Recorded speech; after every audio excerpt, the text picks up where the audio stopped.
नमस्कार मंडळी. सकाळची सुरुवात झाली चहापासून. त्यानंतर अंघोळ वगैरे करून माझी तयारी करून मी आले पोहे बनवण्यासाठी. मी त्याच दिवशी पोहे बनवत असते ज्या दिवशी माझे धनी घरी असतात. त्यांची नाईट असते तेव्हा मी मॉर्निंगला पोहे बनवत असते किंवा नाश्त्याला काही पण बनवण्याचा प्रयत्न करते. त्यानंतर लगेच आम्ही तयारी केली आणि बाहेर जायला निघालो. ते पण लेन्स काढला कारण त्यांचा चष्मा तिथे तयार करण्यासाठी टाकलेला होता. आम्ही लेन्स काढला गेलो. त्यानंतर तिथे त्यांचं काम चालू असतं तोपर्यंत मी माझे फोटोशूट करून घेतले.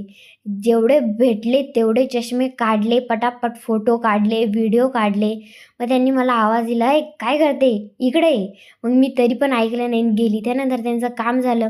आम्ही निघालो घरी. तिथे घरी जाताच लगेच मला हळदी-कुंकवाला बोलवण्यात आले. 2-3 ठिकाणी मी मस्त हळदी-कुंकवाला गेले. घरी येताच मला माझ्या धनीला भूक लागलेली होती. लगेच स्वयंपाक केला. बरं झालं डोश्यांचं बॅटर तयारच होतं. मग लगेच डोसे तयार केले. त्यावर बटाट्याची भाजी लावून, परत चीज लावून आणि सॉस मस्त तयार केले. त्यांना खायला दिले.